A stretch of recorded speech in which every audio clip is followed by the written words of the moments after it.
Nah jangan-jangan kebencian kita pada maksiat itu oke, kita wajib benci maksiat, tapi tetap ada catatannya.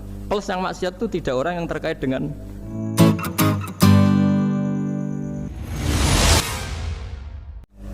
Bismillahirrahmanirrahim. Subhanaka la ilma lana illa ma 'allamtana innaka antal alimul hakim. Allahumma shalli wa sallim ala sayyidina Muhammad wa ala alihi wa sahbihi ajma'in. Amma ba'du. Saya akan cerita tentang sejarah kurban. Nabi Ibrahim itu memaklumatkan diri. Kalau dalam bahasa Arab itu iddia itu mengklaim bahwa dia adalah orang yang paling sayang terhadap makhluk Allah, semua hamba Allah. Terus beliau diterbangkan ke langit. Diterbangkan ke langit, ke alam malakut. Ya tidak usah ditanyakan saya terbang gimana, nanti ribet nanti itu.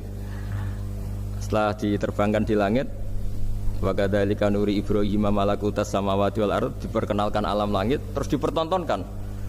Itu ada sekian hamba Allah yang nyabu, yang ngefly, yang dugem, pokoknya yang maksiat-maksiat itu.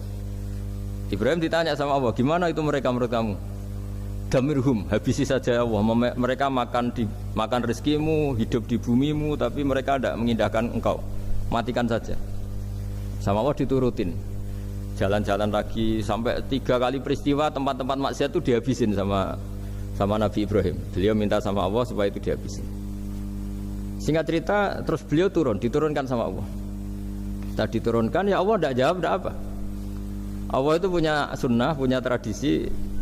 Dengan nabinya itu tidak jawab. Suatu saat Nabi Ibrahim disuruh bunuh anaknya, disuruh nyembelih. Protes kan? Huwa samratu fuadi, ini kekasih saya, putra saya, kenapa engkau nyuruh membunuh? Terus kata Allah, kamu tidak ingat di malam kamu saya mi'rajkan melihat hamba-hambaku, dan itu yang bikin aku, dan saya cinta sama mereka yang bikin saya. Kamu enak saja minta dibunuh. Sengkerian gantian saya yang minta, kamu tidak nurutin gitu.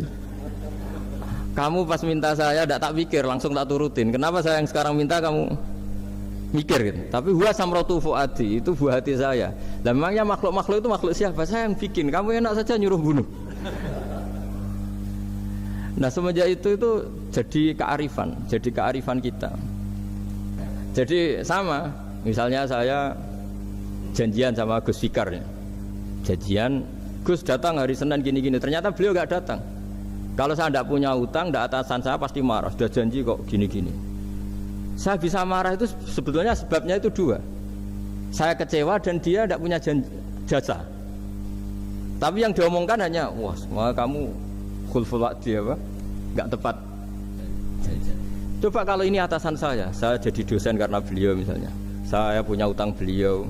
Mbok nyulayani janji apa kan? Dia betul nopo-nopo kan. Sama. Makanya ada guyonan di dunia kiai itu, ada anak perempuan kan nggak lazim ya perempuan pakai GL Pro kalau dulu, mungkin sekarang pakai Ninja, pakai celana jin. Sopo ya wong luput suwuk itu, siapa itu perempuan kok gitu? Ini ponakane jenengan Mbah, astagfirullah, muga-muga pangeran nyepuro. Jadi langsung rubah dari maksudkan menjadi ndak karena keluarga. Nah jangan-jangan kebencian kita pada maksiat itu oke, kita wajib benci maksiat, tapi tetap ada catatannya. Plus yang maksiat itu tidak orang yang terkait dengan kita.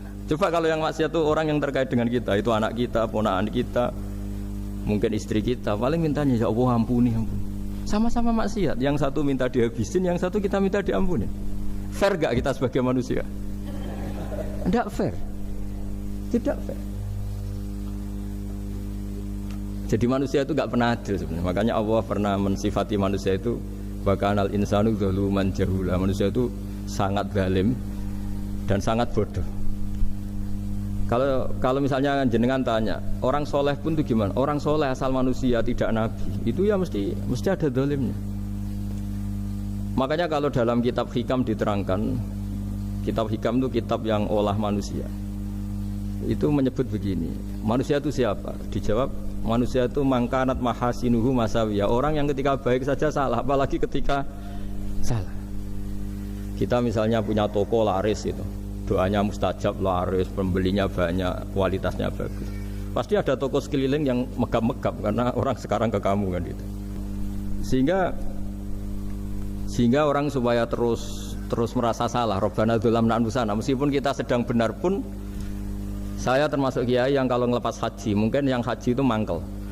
Karena saya tidak pernah muji-muji haji, meskipun saya melepas orang haji. Umumnya kiai kalau ada orang haji kan dilepas haji mabrur, tidak ada lain balasan kecuali surga.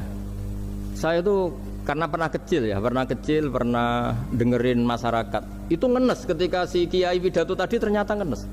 Ngenesnya seakan-akan surga itu hanya milik yang haji. Jadi artinya gini, ketika Anda muji ibadah haji, jangan kira yang ngenes tidak banyak, yang ngeluh juga banyak karena mereka ada takdir gak mampu haji.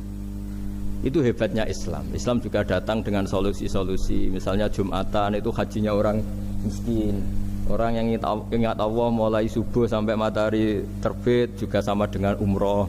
Jadi karena tidak semua orang itu mampu haji.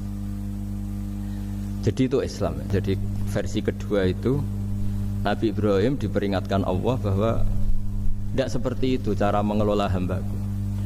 Nah, Islam ini kata Allah anit tabi' millata Ibrahim hanifa. Referensinya Islam, mentornya Islam itu Nabi Ibrahim. Sehingga kita alhamdulillah punya sejarah wali songo. Saya punya orang tua Kiai Nur Salim itu sayang sekali sama umat. Mbah Mun juga gitu. Ya, saya kira demikian. Wassalamualaikum warahmatullahi wabarakatuh.